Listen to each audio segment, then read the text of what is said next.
राज्यात सध्या hit and रनच्या प्रकरणांमध्ये मोठ्या प्रमाणात वाढ झाली आहे. पुणे पोरशे प्रकरण, मुंबई वरळी प्रकरणासारख्या भीषण घटनांनंतरही वाहन चालकांच्या वेगावर नियंत्रण आलेलं नाही. पालघरमध्ये अशीच एक घटना घडली. येथे भरधाव स्कॉर्पिओ कारच्या धडकेत दुचाकीस्वार तरुणाचं निधन झाल्याची दुर्दैवी घटना समोर आली.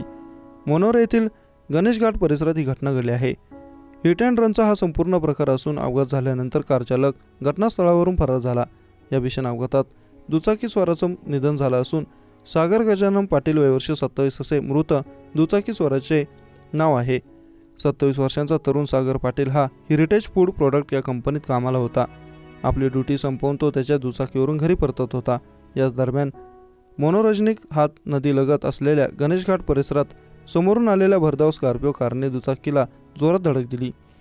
यात दुचाकीसह दुचाकीस्वार सागर दूरवर फेकला गेला. या अपघातात दुचाकीस्वार सागर पाटील याचं जागीच निधन झालं आहे. तर अपघात झाल्यानंतर कार चालक अपघातात जखमी झालेल्या सागरची कोणतीही मदत न करता घटनास्थळावरून पसार झाला.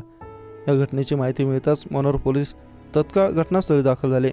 घटनास्थळाचा पंचनामा करून त्यांनी सागरचा मृतदेह ताब्यात घेऊन तो रुग्णालयात पाठवण्यात आला आहे. या अपघात प्रकरणात मनोर पोलीस ठाण्यात हिट अँड रनचा गुन्हा दाखल करण्यात आला असून या प्रकरणी पोलिसांनी तातडीने कारवाई करत तपासाला सुरुवात केली.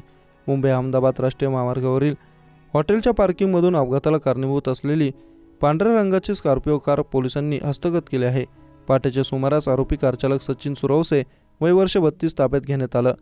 कारचालकाची वैद्यकीय चाचणी करण्यात आली असून अधिक तपास मनोर पोलीस करीत आहेत. पण या कारचालकाच्या बेजबाबदारपणामुळे एका घराचा आधार हिरावला गेला आहे.